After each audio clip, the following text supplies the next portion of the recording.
교양 있는 우리 아이를 위한 세계 역사 이야기 1. 고대편. 수잔 와이즈 바우어 지음.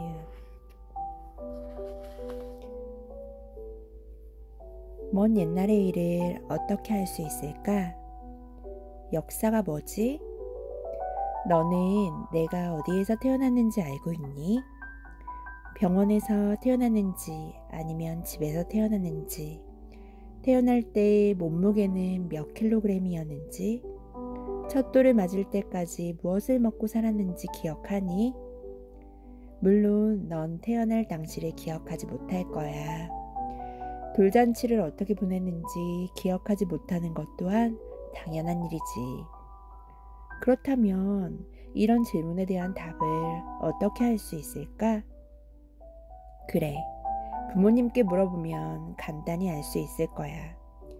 부모님이라면 내가 기억하지 못하는 어린 시절의 일들은 물론 갓난아기였을 때의 이야기도 들려줄 수 있을 거야. 이런 이야기들이 바로 너의 역사가 되는 거란다. 너의 역사는 태어난 그 순간부터 시작해서 현재에 이르기까지 너에게 일어난 모든 일들을 말하는 것이지. 너는 부모님의 이야기를 통해서 너 자신의 역사를 알 수 있어. 부모님은 내가 태어날 때 어떤 일이 있었는지 세세하게 기억하고 있을 테니 말이야. 게다가 내가 아기였을 때의 모습을 사진으로 간직하고 있을 거야. 그 사진을 통해 너는 많은 것을 알 수 있지. 머리카락이 얼마나 있었는지, 통통했는지 아니면 말라깽이였는지, 잘 웃는 아이였는지 아니면 찡그리고 있는 아이였는지, 어떤 옷을 입고 있었는지도 알 수 있어. 너에게 역사가 있듯이 너의 부모님에게도 역사가 있어. 그렇다면 내 부모님은 어디에서 태어났을까? 집에서? 아니면 병원에서? 부모님은 어떤 학교를 다녔고 어떤 음식을 좋아했을까? 부모님의 가장 친한 친구는 누구였을까? 넌 이런 질문에 대한 답을 어떻게 알 수 있을까? 물론 부모님께 물어보면 되지. 만약 부모님이 기억하지 못하신다면 부모님의 부모님, 즉 할머니나 할아버지께 물어보면 될 거야. 이제 좀 더 어려운 질문을 해볼까? 너의 할머니도 한때는 어린 소녀였을 거야. 할머니의 역사는 어떠했을까? 너는 할머니가 몇 킬로그램의 몸무게로 태어났는지, 얼마나 많이 울었는지 알고 있니? 할머니의 배냇니가 언제 처음 빠졌는지, 가장 좋아하는 음식이 무엇이었는지는 알고 있니? 이런 것들을 알기 위해서는 할머니의 엄마인 증조 할머니에게 물어봐야 할 거야. 어쩌면 할머니의 아기 때 사진을 볼 수도 있을지 몰라. 하지만 증조 할머니에게 물어볼 수 없고 할머니의 아기 때 사진도 볼 수 없다면 어떻게 해야 할까? 할머니의 역사를 알아낼 수 있는 다른 방법은 없을까? 잘 생각해보면 그 방법을 생각해낼 수 있을 거야.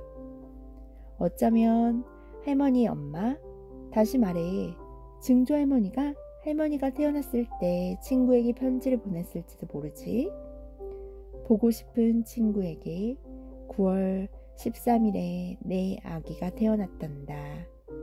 몸무게는 3kg이고 검은 머리카락이 솜털처럼 보송거린단다. 어쩜 그리도 울어대는지. 아기가 밤새 깨지 않고 잠을 자는 날이 하루 빨리 왔으면 좋겠어 라고 썼을 수도 있어. 이제 세월이 흐른 뒤에 내가 이 편지를 찾아냈다고 생각해봐. 증조 할머니의 이야기를 듣지 않더라도 너는 이 편지를 통해서 할머니의 역사를 알 수 있는 거야. 또는 증조 할머니가 오래전에 할머니에게 일어난 일들을 기록해둔 일기나 메모가 남겨져 있다면 그건 역시 할머니의 역사를 알 수 있는 단서가 되는 거지. 이 책을 통해서 우리는 아주 오래전에 우리와 전혀 다른 나라에서 살았던 사람들의 역사를 알게 될 거야. 그 사람들에 관한 이야기, 즉 그들이 싸웠던 전투와 생활 방식, 무엇을 먹고 마셨는지, 어떤 옷을 입었는지에 이르기까지 많은 것을 알게 될 거란다. 그런데 우리는 아주 먼 옛날에 살았던 사람들의 일을 어떻게 알 수 있을까? 우리가 직접 그 사람들에게 물어볼 수 없잖아. 오래전에 살았던 사람들의 역사를 알 수 있는 방법에는 두 가지가 있단다. 하나는 편지나 일기를 통해서이고, 다른 하나는 그 사람들이 남겨놓은 기록을 통해서야. 고대에 살았던 한 여자가 다른 마을에 살고 있는 친구에게 편지를 썼다고 생각해봐. 그 여인은 이렇게 썼을지도 몰라. 이곳은 요새 비가 통 오지 않아서 곡식들이 죽어가고 있단다. 밀은 특히 더 심해. 조만간에 비가 오지 않으면 우리는 다른 마을로 이사를 가야 할지도 몰라.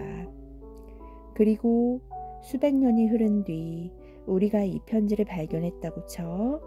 우리는 이 편지를 통해서 고대 역사의 어떤 부분을 알 수 있을까? 고대 사람들이 식량으로 밀을 재배했다는 사실과 밀을 키우기 위해 비에 의존하고 있었다는 사실을 알 수 있어.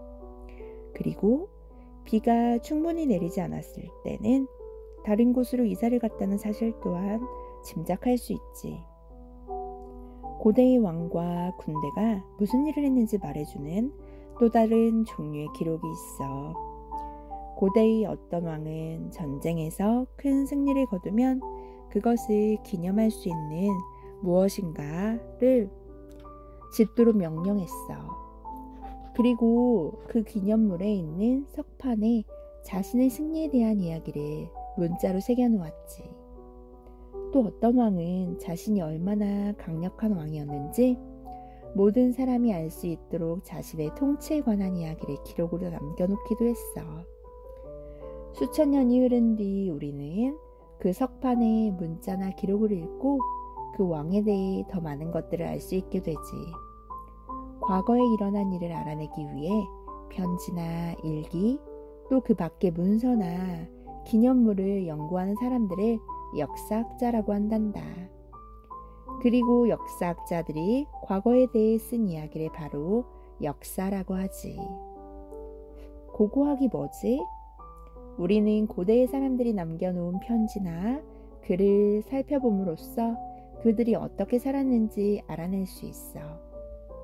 그러나 이것은 역사를 연구하는 방법 중 하나에 불과하단다. 아주 오래전에 살았던 사람은 사람들이 글 쓰는 법을 몰랐어. 그러니 그 사람들은 서로에게 편지를 쓰는 일도 없었을 것이고, 왕들은 기념물에 자신의 업적을 새기지도 못했을 거야. 그렇다면 역사학자들은 어떻게 글을 쓰지 못했던 옛날 사람들의 이야기를 알 수 있을까? 옛날에 한 무리의 사람들이 강가에 모여 마을을 이루고 살고 있었다고 상상해보자. 사람들은 글 쓰는 법 따위는 알지 못했어. 당연히 그들은 친구에게 편지를 보내지도 매일매일의 생활을 일기로 쓰지도 못했지. 하지만 그들은 하루하루를 열심히 일하며 살아갔단다. 우리가 흔히 실수하는 것처럼 그들 또한 때로는 실수하여 땅바닥에 무언가를 떨어뜨리는 일이 있었지. 하루는 농부가 밀밭에서 일을 하다가 밀을 베는데 쓰던 쇠로 된 칼날을 잃어버렸어. 농부는 칼날을 찾으려 했지만 도무지 찾을 수가 없었지. 그래서 잃어버린 칼날을 그냥 내버려 둔 채 다른 칼날을 가지러 집으로 갔어. 마을로 돌아와 집에 돌아서는데 뒷마당에서 무언가 깨지는 소리가 들려왔어. 그의 아내가 뒷마당에서 일을 하다가 진흙으로 만든 항아리를 떨어뜨려 항아리가 박살나 버렸던 거야. 아내는 한숨을 내쉬며 그 조각들을 한쪽으로 던져버렸어. 그녀 옆에서는 어린 아들이 흙장난을 하고 있었단다. 아이는 진흙으로 수레를 끌고 가는 소를 만들고 있었어.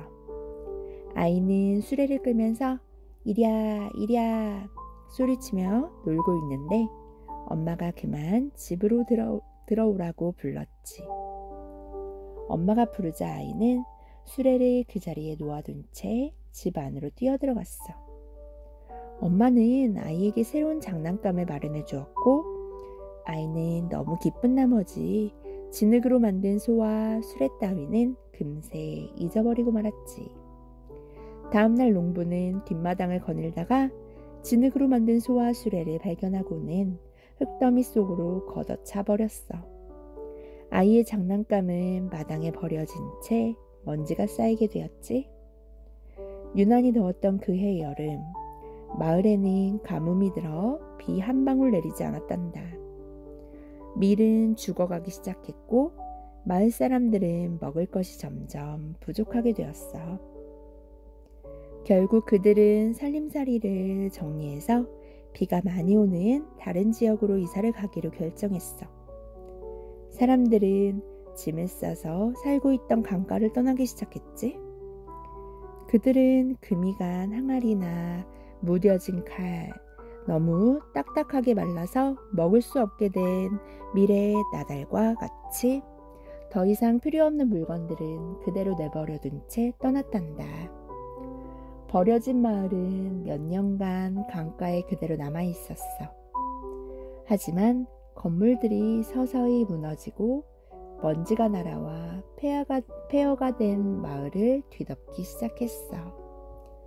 그러던 어느 해인가는 강이 범람하여 진흙이 밀려왔고 먼지가 쌓인 마을을 온통 뒤덮고 말았어.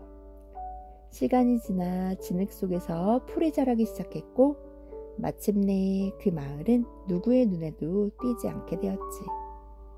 먼지와 풀로 뒤덮인 폐허에서는 더 이상 아무것도 볼 수가 없었단다. 버려진 마을은 강가에 펼쳐진 빈 벌판으로 변해버린 거야. 세월이 흐른 어느 날 우연히 그곳을 지나던 사람이 풀 속에서 삐죽 나와 있는 작은 나무 토막을 발견했어. 그는 엎드려서 나무 토막의 먼지를 털어내기 시작했지.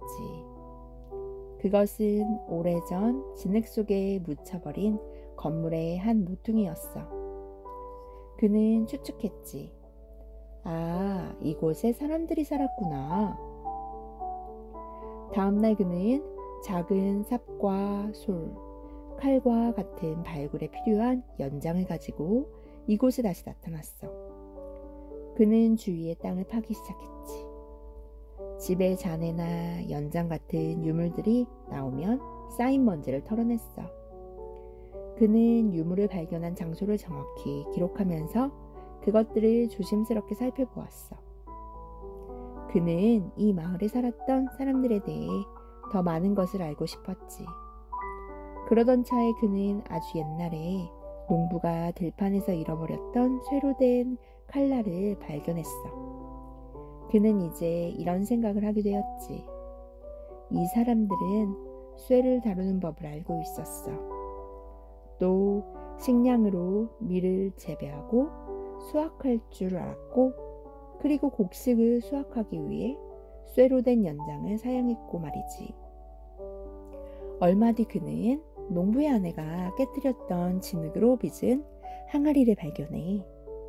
이제 그는 마을 사람들이 진흙으로 그릇 만드는 법을 알고 있었다는 사실 또한 알게 되지. 만약 그가 농부의 아들이 마당에서 가지고 놀다 버린 장난감 소와 수레를 발견하게 된다면 마을 사람들이 소를 이용하여 짐을 끌기도 하고 농사일에 이용하기도 했다는 사실을 알게 될 거야. 결국 그는 비가 오지 않아서 사람들이 이 마을을 떠났다는 사실까지 알게 될 것이고, 딱딱하게 말라버린 밀 나달의 흔적을 발견하고는 비가 오지 않아서 마을이 폐허가 되었다는 사실도 짐작하게 될 거야. 그리고 그는 이렇게 생각하게 되지. 이 사람들은 분명히 건기의 마을을 떠났군. 아마 비가 오는 곳을 찾아간 것일 거야. 이 사람은 글로 쓰여진 편지나 다른 기록 없이도 역사를 알 수 있었어. 그는 마을 사람들이 버린 물건을 통해서 그 마을 사람들의 역사를 발견한 거야. 이런 형태의 역사를 고고학이라고 해. 땅을 파서 유물을 찾아내고 그것을 통해 역사를 알아내는 역사학자들을 고고학자라고 한단다.